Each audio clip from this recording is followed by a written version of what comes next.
So recently there was a Robb Wolf interview with Joe Rogan on a Joe Rogan podcast. Here's a little snippet there. Now, I've got nothing personal against Robb Wolf or Joe Rogan. I'm just sharing my comments and criticisms. Who is Joe Rogan? Joe Rogan is the UFC commentator. Robb Wolf is a very well-known author. He writes the book called The Paleo Diet Pollution, and it's been a very popular book to read. So, just sharing my comments here on Robb Wolf, the author. No, nothing personal against Robb Wolf and Joe Rogan, just sharing my comments here. So, I want to firstly say that I totally agree with Robb Wolf about the sleep. You know, the sleep thing's just so critical, and he talks about taxes and stuff like that, and thumbs up from the Durianrider there. Definitely early nights, getting enough sleep's critical, and it's something we overlook. And that's what I agreed with Robb Wolf there. Now, I disagree with quite a few points, and we'll get through those now. I like how the interview started with a little plug for supplements that help brain function. That's interesting, because that high-fat paleo diet, you get a bit little lipemic in the brain cells, and you can't think clearly. You get a bit foggy, like, I need some more coffee, man. Where's that organic black coffee? Where's that organic quad latte, man? What is the question? Can't even think. It's like your brain turns to peanut butter when you're eating that much fat. So, in my opinion, Robb Wolf really shit the bed in this interview with Joe Rogan. Now, Robb Wolf comes under a lot of fire because he promotes weight loss, and he promotes that paleo diet's good for women for weight loss, but then a lot of critics on forums say, well, Robb Wolf, if the paleo diet's so good for weight loss, how come your wife is overweight? Now, there's nothing wrong with being overweight. We all know the risks of heart disease and stuff. So if you're a model for weight loss and you're overweight, the critics really, I think they really give Robb Wolf a hard time on that one. And Robb Wolf says that carbohydrates make you fat, so stay away from carbohydrates. Don't eat more than one piece of potato a day, one little potato a day. But then Robb Wolf says, my critique of the vegan diet is when I was eating a high-carb vegan is I went from 180 pounds to 140 pounds. So I'm thinking, hang on, the carbohydrate vegan diet makes you fat, but your complaint is you got too lean on that thing. Interesting.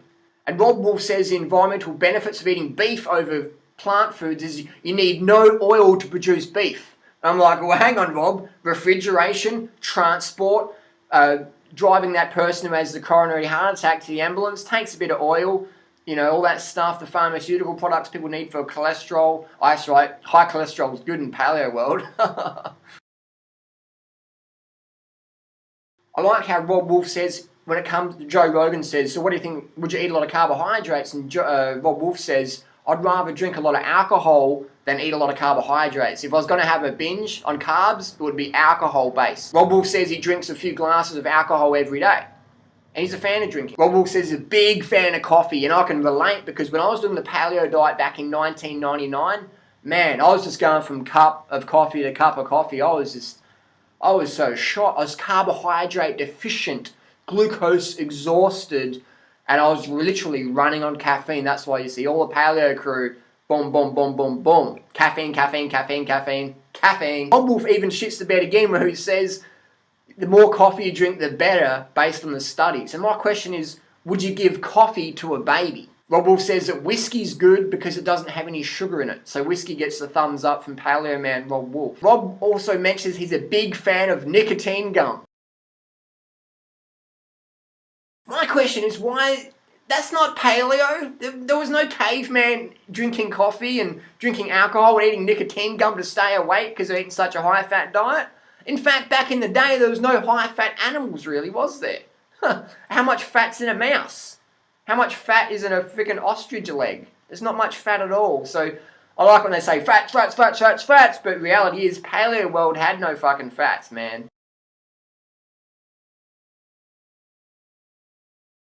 This is a funny one. Robb Wolf says there's no protein in plants.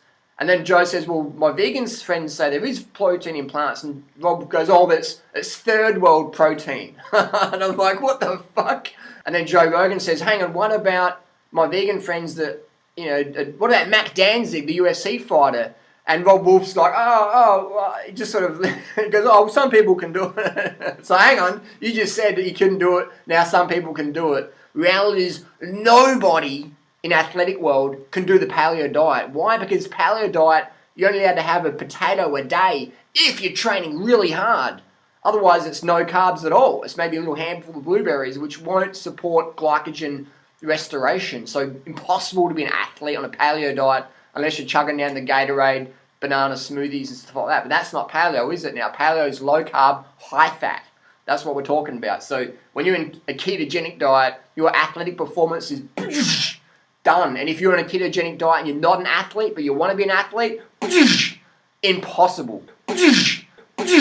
So Robb Wolf says the vegans have to take protein powder, but then again, hang on, doesn't Robb Wolf know Mark Sisson, who's like the primal author guru? Mark Sisson sells a primal whey protein powder. So hang on, if vegans have to take a protein powder, how come Mark Sisson's paleo primal fanboy clout has to take the primal whey protein powder? Robb Wolf says that vegans don't get enough omega-3 and vitamin D, and then later in an interview, Robb Wolf says it's a good idea to eat meat and take your fish oil for omega-3 and take a vitamin D3 supplement. Interesting, that one. Now I listened to the whole interview, 2 hours and 52 minutes. Can you imagine? Because I thought I'll just listen to it for 5 minutes. First of all, I'm not gonna listen to it at all because it's just, sales talk. I thought, I'll give people a chance, and I'll listen to a few minutes, and I just kept going because I was just like, man, what's Rob going to say next? Robb Wolf says he's a big fan of cricket bars from Thailand. And I was like, cricket bar? What's a cricket bar? And then he says it's a cricket protein bar. Here's a cricket here. Cricket protein bar from Thailand. Now, why do you have to supplement your diet with cricket protein? I mean, I agree. Crickets are a paleo food, and insects should be a big bulk part of any paleo primal eater. I agree on that one.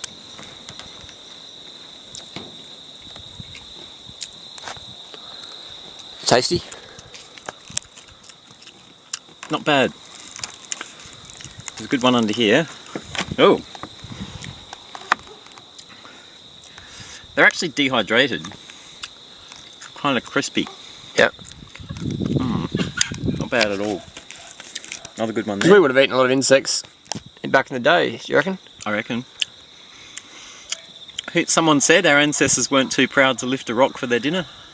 Yeah. Pick it off the Toyota Camry. Not bad. So what does it taste like? The grasshopper legs? It's quite nice. Hard to describe. Yeah. Not bad. There's one, you got the one left here. There's two on the other line. I might be nearly done. This might be my last one. Yep. But they are kind of moreish. It's a good balance of nutrition, you think, in the insect? Oh yeah? You studied at uni, didn't you? I did. Yeah. Yeah.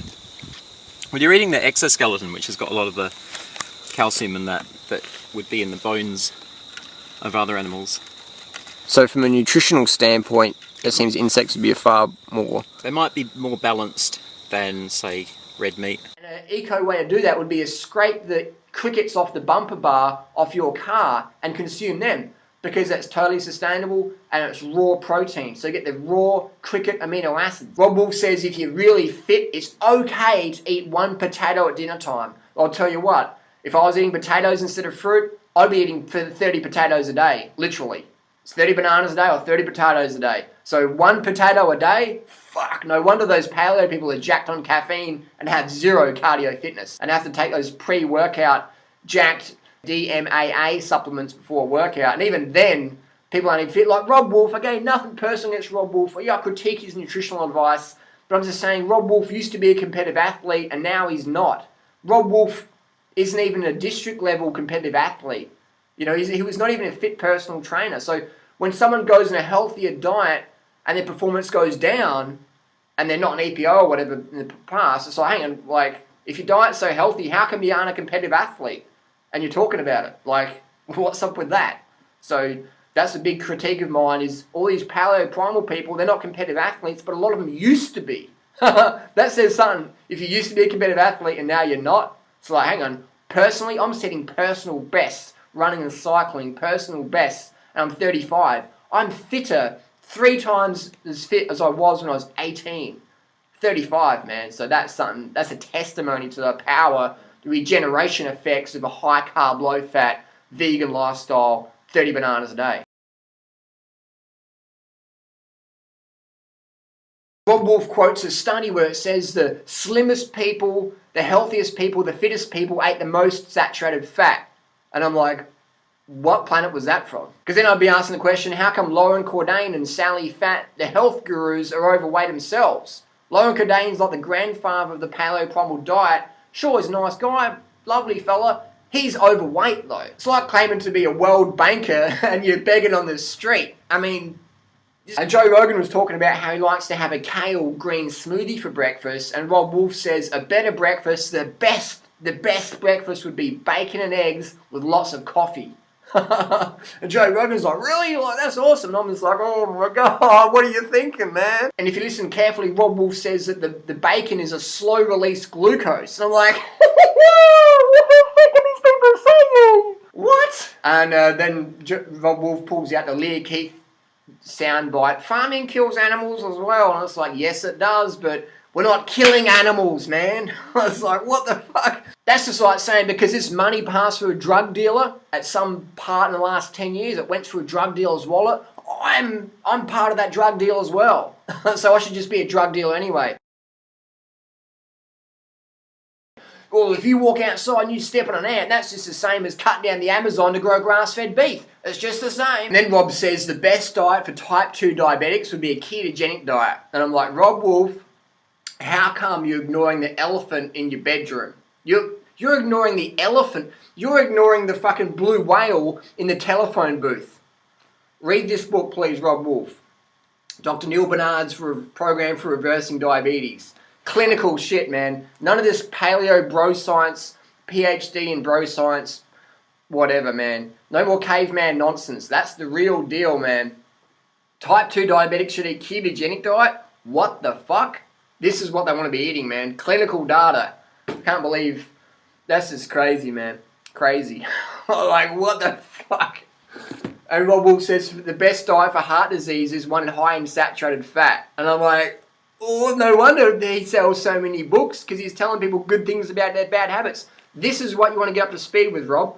Prevent and Reverse Heart Disease by Dr. Esselstyn. Now, people ask me, Harley, why do these paleo primal people pretend that these people don't exist? I'm like, duh! They want to sell books, and they want to sell the primal protein whey powders and the fish oil and the cod liver oil, micro cleanse from Iceland for $80 a bottle. They want to tell people good things about their bad habits, because that's where the fucking money is. Telling people to give up KFC and McDonald's and coffee, and, you know, think about it. Like, if you listen to an interview, when Robb Wolf says Joe Rogan, bacon eggs are the best breakfast on earth, Joe Rogan's like, really? I've been drinking those kale smoothies? Like, oh, what? Like, you know, people want to believe the bullshit. It's like, if I, as a personal trainer, I can make a lot more money by just selling people bullshit on the internet. Like, you know, I'll do some photoshops, or just, you know, take some diuretics, get more cut, and go, look at these, you know, bacon eggs for breakfast. You know, recently there was 2 deaths from heart attacks in the paleo world in the last week, the last 10 days. 2 deaths from heart attacks. And they were young guys. A paleo blogger and a very famous paleo primal naturopath person in Adelaide, Australia. They were all going, yeah, saturated fat's good for you. And it's sad, man. That's sad. So that's why I speak out, because people they're just like getting conned. Or they're just delusional. It's like, what the fuck? Don't you guys read the clinical data? Like, how the fuck is eating Big Macs and steak for breakfast healthy? It's not. Bacon eggs for breakfast is the healthiest food ever? Sorry, it ain't. And then there was Robb Wolf talks about his time on the Discovery show, where I watched it as well. I was actually in Thailand. I'm just sitting there flicking through the channels on the cable, and there was Robb Wolf's face come up. Oh, there's Robb Wolf on the Discovery Channel. That's right, he was doing a show. And then they were there. They didn't eat for 8 days. They were trying to prove how good the paleo diet was. And they went out into the jungle. Not in the jungle, so they went out into the Northern Hemisphere. For 8 days, they didn't eat. They didn't eat any food. Robb Wolf says he lost like 18 pounds. Now, if the paleo diet's so easy to do, how the fuck are you losing 18 pounds in a week? Now, you know, like, man, if you put me in the jungle, I'd be eating fruits and all sorts, plant foods, loving it. I'd be running marathons every day looking for food, just having fun in the sun, versus trying to risk my life spearing a fucking caribou and getting chased by bears and shit. Fuck that. What I found funny was that show is that all the girls were crying and some of the guys felt a bit guilty when they killed the deer. And even Robb Wolf's look in his face was a bit like, oh fuck, like that's where meat comes from, like, you know, because Robb Wolf isn't a hunter. He's like the typical paleo primal people. Just drive the SUV to the supermarket, pull your vibe and 5 fingers on, walk in the supermarket, pay on your credit card, get your little plastic wrapped steak, or you don't even touch the blood. You get the tongs, put it in the microwave or whatever, cook it up and eat it with your fork and knife, bit of mouth freshener afterwards, and you're done. There's a total disconnect. But when people had to clean it and gut it, it's like you could see on the Discovery show, everyone's disgusted. The girls were crying. People were like, oh, what the fuck is this? And then the next day, they're like, I need some carbs. I want some carbs. If you get a chance to watch that show, it's a classic example of the truth of the paleo primal diet. It's just unsustainable. And I love this picture of Mark Sisson and Robb Wolf at the ice cream parlour. Now that, everyone loves sweet foods, man. I agree. Sweets is the go. Fruit's your friend. Gobble up the, put down the ice cream, pick up the fruit. And then Robb Wolf says he caught a mouse when he was on his camping trip on that Discovery show. He cooked the mouse up and he said, I cooked it up really well in case they had dengue fever. And I'm like, hang on. No animal in nature that eats meat has to fucking cook it to make it safe to eat. If meat was so natural, how come we have to cook the fuckers to get rid of all the bacteria and stuff? How come we're the only animals to cook meat? Every fucking animal just grab that fucking mouse and chuck it in the mouth and go, yeah, that was good.